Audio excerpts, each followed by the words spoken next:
everybody, it's Lacey. And I'm Lauren. And welcome to another episode of the Lawmas Podcast.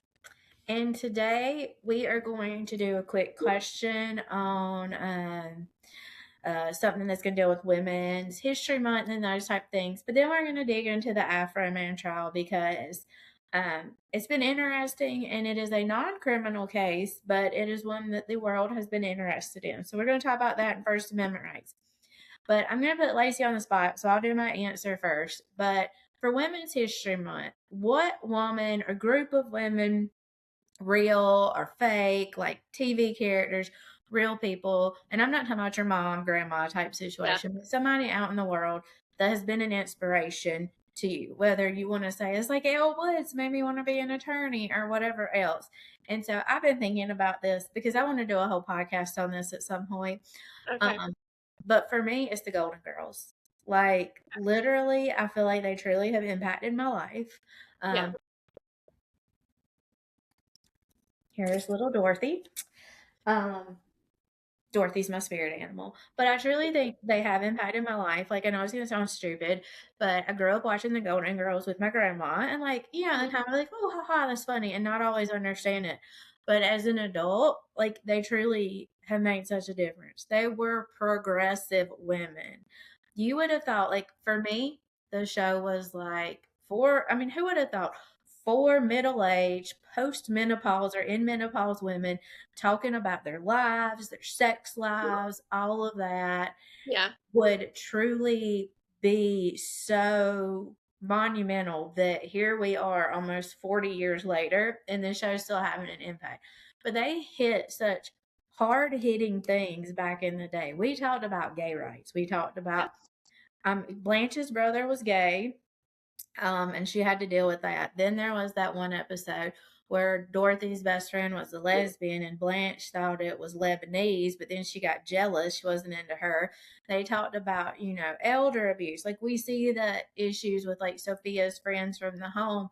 We see, sexism. We see Dorothy being ignored by doctors because she has chronic fatigue syndrome. And we just see, like, these hard-hitting issues that we're still dealing with today and how they were progressive. They didn't stand down. They stood up for what they believed in. And they did it all without having, 2 were widowed. Well, I guess 3 of them were widows. 1 was divorced. And they had happy, fulfilling lives. And I just think that show truly impacted women altogether because I don't think we ever would have had shows like Sex in the City. I don't think we would have had the show Girls. I don't think we would have so many of what we had without them. I actually wrote a paper in college. It was in Women and Gender Studies about the evolution of women in a sitcom and how that, like, helped women grow and progress. And one of my big features of it was the Golden Girls. And I really wish I still had that paper to this day because I would read it right here because it was so good.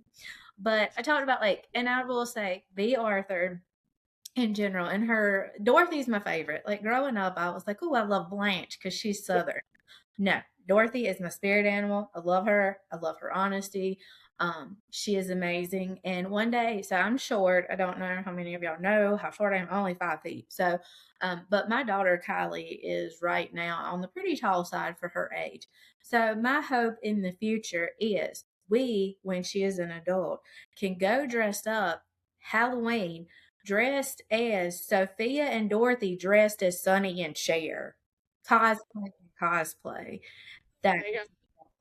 But I will say, I just feel like because of them, I feel like they took a stigma off of women. Like, I really do. Like, they had, side note, designing women. You were amazing too, but you just didn't hit the point like Golden Girls. So they really have impacted my life. And I just think as Women's History Month, we should give a shout out to them, especially B. Arthur, because she was a huge supporter of animal rights, LGBTQ rights. She'd done it from the whole time. Like, even when she was on, like, Maud back in the day, she was very supportive. And I love that Betty White and Rue McClanahan both were huge animal rights activists. And it just really had an impact on my life. And to this day, I sit there and watch it, and it makes me happy. And I think because of them, the characters in Friends were able to negotiate contracts where women got the same pay as men. Because of people like them, when it came to Big Bang Theory, the men taking pay cuts to be able to have Amy Farrah Fowler and Bernadette make the same. I just think we wouldn't have had any of that without them. Yeah, So I that is who has agree. impacted me in women's rights, I guess. Yeah, So Lacey, what is some, and this, I didn't mean this to be like, I guess, as serious, like, yes, Ruth yeah, Bader Ginsburg, like she right. fought for her rights. Not like that, but just something Yeah, more yeah. informal who's impacted you. So if we're thinking outside, like not just people that we know, so I grew up actually watching a lot of Disney movies. I grew up watching, like Lion King was one of my favorites, but two of my favorites were Pocahontas and Mulan.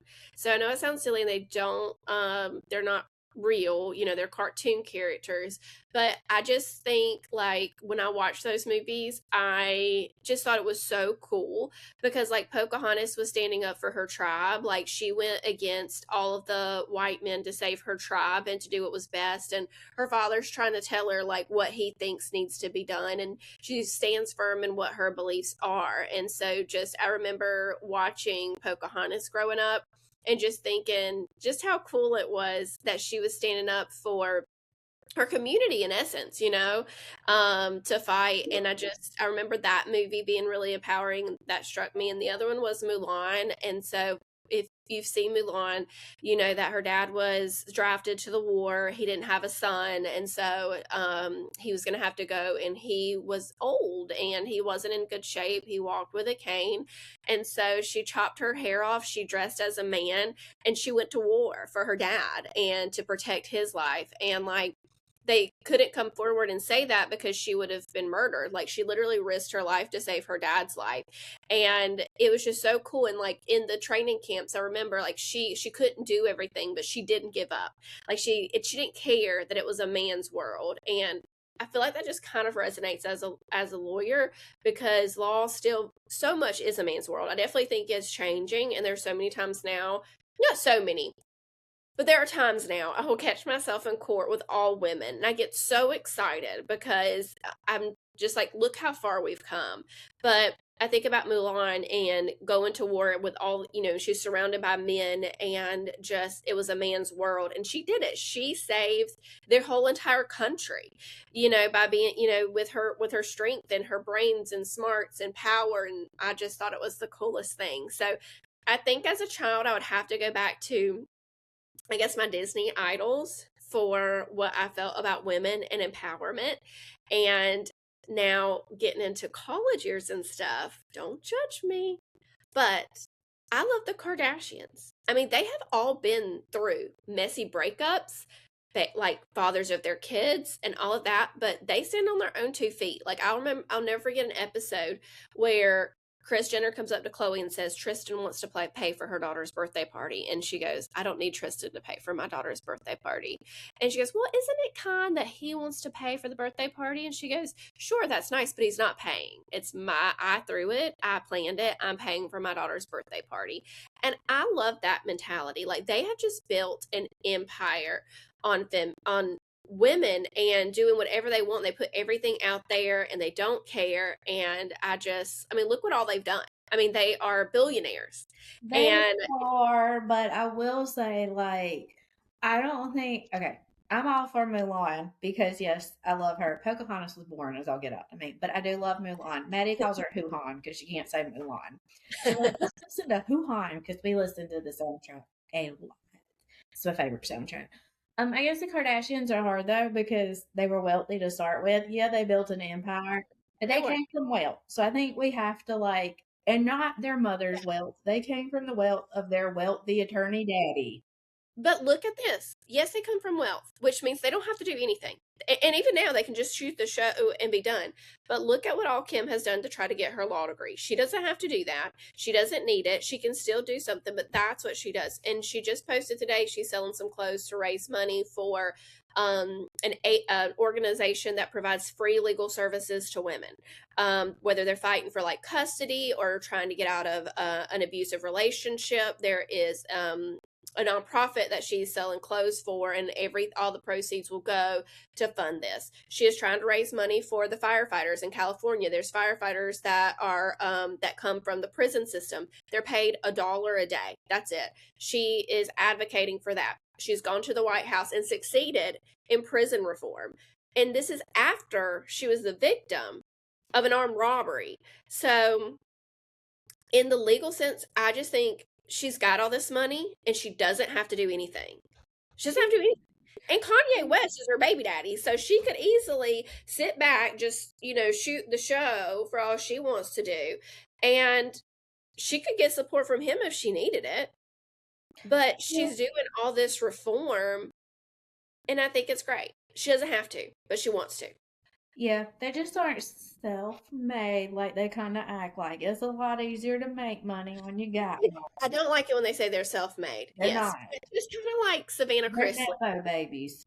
When Savannah says, I didn't get any special treatment in getting my parents' pardons. I just, kept going to the White House. Okay, how much did you pay for this plane? How much did you pay for the planes to go up there and sit with the president? How much did you spend on golfing with his hat and tagging? Like you spent a lot of money to get those pardons that a lot of people don't have. So yeah, you are privileged in getting them out. And I do credit her for doing it. I think she did a great job advocating for her parents, and she devoted a lot of time and money. But like you said, she doesn't have the money. So I agree. They are not self-made. I don't think that. But there are a lot of people with a lot of money not doing good and putting good out there. And so I really admire the good that they do put out there. And it's in the show some of the other things that they do, or you follow the social media like I do, and you see a lot of things that they do. And I really love it. I think it's great because they don't have to, but they do. I guess in that sense, Dolly is always the goat of that, though. Like Dolly is the goat. She came from the poor Appalachia, and now I guess that's one thing I really respect about her. With her money, she does give back to her hometown. But as far as the Kardashians go, I will say my favorite is not one of the women. My favorite will always be Lord Disick, because his bluntness is just like, he's like, when I think it was one time when Chloe was like losing weight, and he's like, "Don't lose that butt. That's our money maker." And like, he's not. Yeah. Now I don't know how it would be if I met him in person, but I would love to meet him. Of all the people, our Chris, I do love Chris, and like her plastic surgeon. I want their number for if I ever need a facelift. Her plastic surgeon and Denise Richards. I don't know if y'all have seen where she just had her facelift, but oh my gosh, she looks awesome. I need that surgeon if I ever want that. Yeah, hook us up, Chris. So switching gears, I know I'm gonna get judgment for the Kardashians, but I love them. Judge away, I don't care, and go Mulan. So anyways, I have been obsessed with the Afroman trial. So if y'all have not followed this, go to your TikTok, and it's everywhere. You have to go on it. I don't have a TikTok, so like I have seen so much. Just be like an old person and watch some reels on Instagram. They're there. Or join me on the TikTok. But if you don't know, Afroman just went to trial because in 2022 his house was raided. I don't know the probable cause for the search warrant. It's kind of feels after the trial they didn't really have any probable cause, but I guess they got like a tidbit that he had drugs and kidnapping victims. And so the Adams County Sheriff knocked down his door, and then he heard the glass break. But they broke in his home. He caught it all on his home security system. It did scare his children very much, apparently. They found no drugs. They did not find any kidnapping victims. They did take $4,000, of which apparently $400 of that $4,000 went missing while on the way to the station. So no, I think I don't even know how they were. I get like if it's a crime, you can take cash, but like they found no drugs there. So how could you take his cash? Like that's what I didn't get. So,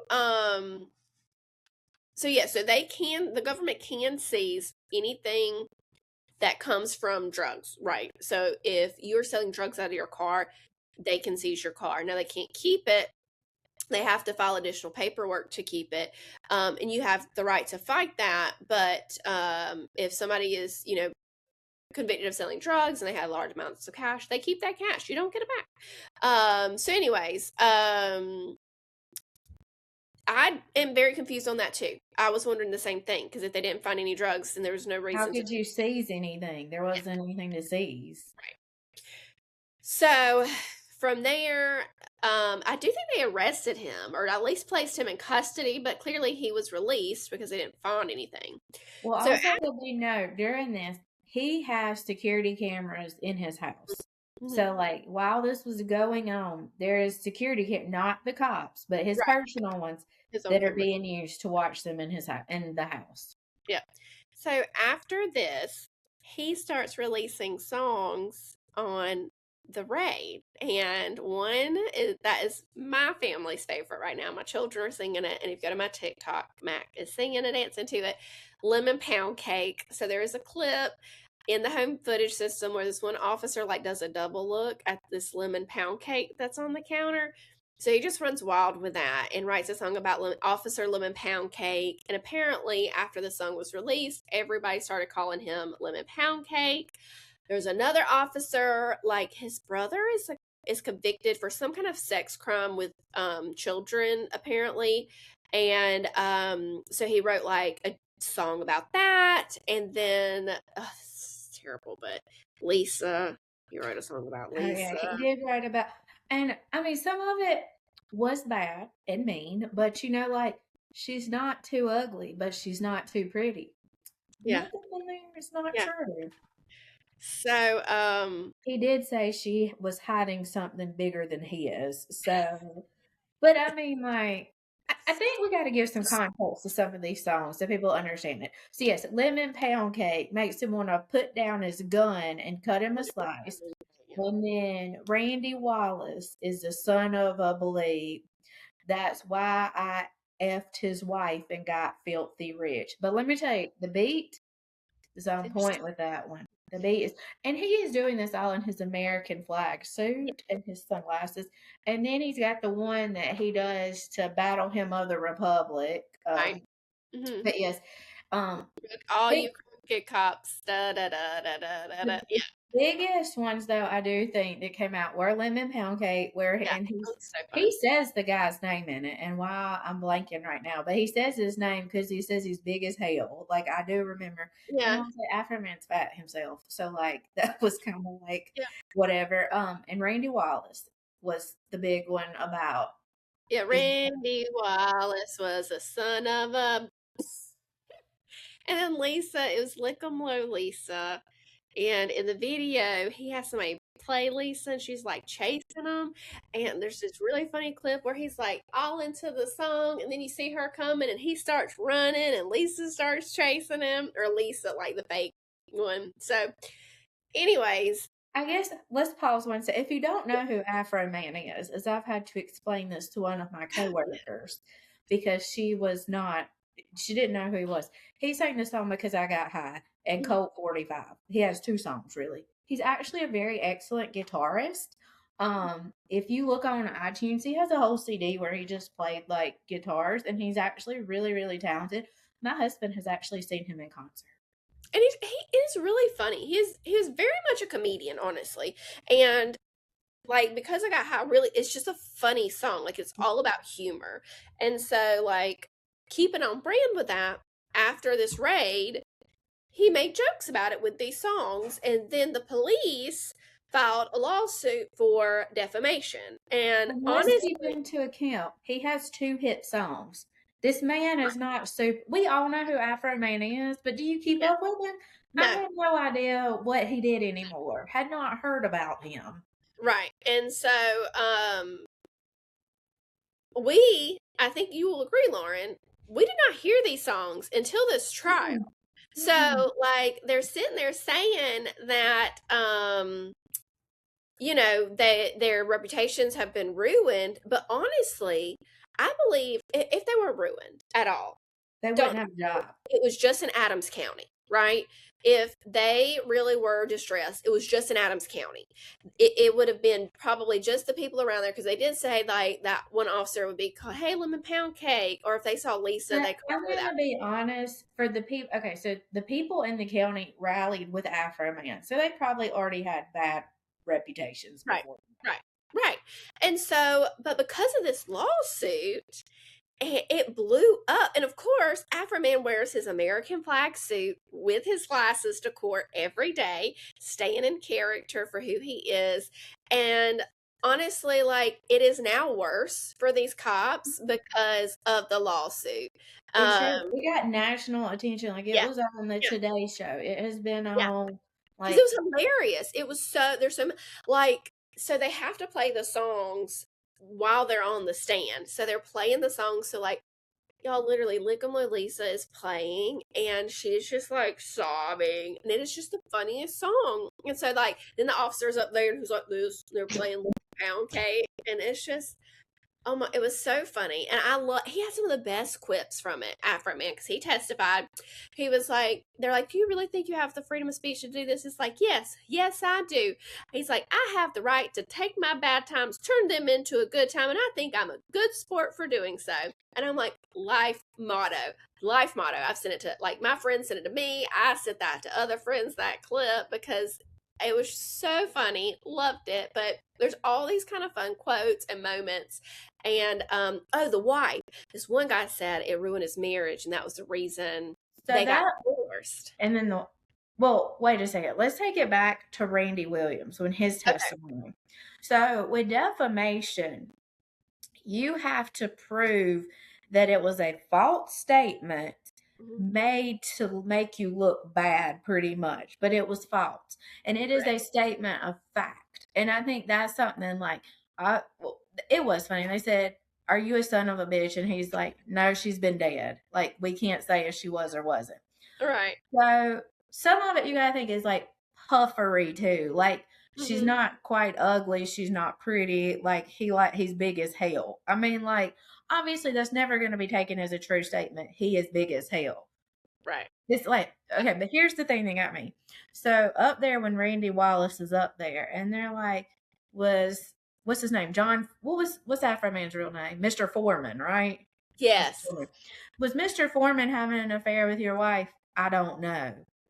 Okay, well, this is what I kind of didn't get in their attorney strategy. They were trying to say it painted him in a different light. But my thought process with all this is, if it's true, it's not defamation. Right. So you just said you don't know if this man was screwing your wife. Yep. Well, if that's the case, none of this should even be there, because it could be true he was having an affair with your wife. That part completely got me. Yeah. So it was just a mess. And the thing is it was a comedy. And think about comedians when they do stand-up comedy, they roast so many people. I mean, we've seen, and you see roasts all the time, and they say things, and that's one of our not true amendment. Like, that's one of our protected speeches is satire, which is really, so, like, I know when we think of satire, we think of like Weird Al and him doing his parodies of, like, he did Gangster's Paradise, and people got really mad about that, parodying with Amish Paradise, those type things, because they said that song shouldn't have been parodied. But he was allowed to do it because that is one of our free speech protections. Our free speech does want us to have satire and parodies and to be able to express. An opinion is always free speech too. Like, unless it's obviously like a hate speech or something. But in this, none of that was violating free speech. He was just stating satire and stating his opinion. Nobody is seriously going to think, I don't know, when you hear him sing that song, "That's why I effed his wife and got filthy rich," and you see that picture of that man's wife, you know he did not sleep with her. And she testified and said that was not the reason for the divorce, so that wasn't even true. But y'all, they sued him for like $4 million. $3.5 million. They were just trying to get. And honestly, I don't even know how they came up with that number, because you have to prove in any of these lawsuits. So, like, damages have to be, there are things like treble damages, which say we can amplify your damages, or like, there's reasons you can get more damages, but those have to be through statute. I don't know their statute there, but my gut tells me they don't have this huge thing for defamation. What they would have to show is because I was defamed, I lost my job. I lost these wages. Because I was defamed, this happened. And it doesn't, it appeared all of them were still working. So besides getting made fun of, what happened? Right. So, thankfully, the jury saw through the crap. They said that Afroman is not liable for defamation. He did not have to pay anything, and so so it was a win for America, for our rights, for freedom of speech. Honestly, and of course, Afroman is just amping it up now that he's won. And now you can find lemon pound cake pretty easy on Apple iTunes now. Yeah, it's one of his top. It's above Because I Got High now. Yeah, Like, I if you think go it was top like songs, Colt it is top. 45, then lemon pound cake is the last time I looked. Yeah, when I looked, lemon pound cake was first. So for me, I think it shows. I kind of want to take a minute and make it a little bit more serious. So for Afroman's got money. Mhm. He got sued. He had, I don't know how much money he has, these 2 songs. I don't really know. Yeah, But he's not like I wouldn't. totally for sure. No, but the thing is, he got sued. He had to go. This is why I think, honestly, the cops sued him, hoping not that this would go anywhere, but he just give him a little money. Yep. But he didn't settle. He went through with the trial. I bet at this point he had 6 figures in attorney's fees. Now, I hope his attorney countersued to get attorney's fees for this, but I don't know what their laws say up there for that. But if we are a normal person and we got sued for this, think how much that would suck. Yeah. Like, I know we always talk a lot about the criminal justice system and how it's not fair in a lot of ways, but civil isn't either, because it was a bogus case, a truly garbage case, because he had the right to have this freedom of speech, and nobody in their right mind took these songs seriously. We all took them as funny, satire, that type stuff. Yeah. He had to go through with this whole, and I wouldn't have settled if I was him, because that would have set bad precedent that people can do this and get away with it. He fought for his free speech, but yeah, he won, but he also probably spent $100,000 in attorney's fees. So like, right. that's what sucks, I think, with some of this is showing like, yeah, the civil world sucks too, because he had to put. Also, I doubt he ever got the county to fix his door they busted in. That's what he was saying too. He said they're like, "Oh, and you're pocketing all this money." He's like, "Actually, I'm trying to pay for the damage they caused." And I think he said there was at least $20,000 in damages. I mean, they did. If you watch his, they actually like busted his security camera. Like they broke it. They busted his front door down. I mean, or side door. I can't really tell. And so, yeah, and he did nothing wrong because the cops got, and yes, I mean, he sings a song Because I Got High. He may have some weed. He didn't, but even if he did, is that worth busting your door down for? And it's not like he's in there trafficking. No. Jeez.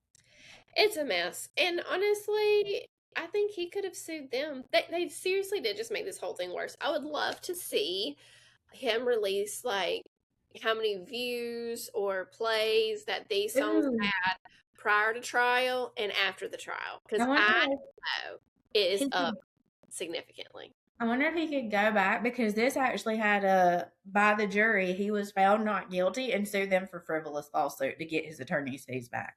Yeah, I'm sure he will. I'm sure. I don't know. And his attorney was like not like, he was just so casual feeling like chill. But I figure like you kind of got to have that. And let me tell you, I love the videos of the people in the county. See, they must hate the Adams County Sheriff just as much, because one man was out there giving out lemon pound cake. There are so many restaurants now doing like I saw 7 Brew, is that what it's called? Coffee. The coffee, yeah. They have a lemon pound cake drink coming out. And so there's a couple others with lemon, and I saw an ice cream shop that's doing a lemon pound cake. So they got lemon pound cake, and they put raspberry vanilla ice cream on top, and then drizzle it with the lemon pound cake, like syrup that's on it. That actually sounds really good. It looked so good. And honestly, growing up, my grandma made the best lemon pound cake, and now that's all I want is to call her like, hey, can you make me one of your lemon pound cakes? Because I keep listening to the song, and now I need my grandma's lemon pound cake. But yeah, so it's everywhere now. They were just stupid because I wouldn't have known these songs had they not filed a lawsuit and gone to trial. Mm-mm. I don't listen to Afroman. I don't No, keep up they shot themselves with in the foot with this. But Afroman, if love you that hear for this, me. After if doing you the want, crap they did, I'm glad. if Afroman, if you hear this and want to come talk on a woman podcast about your Yeah. experience, we would love to have you.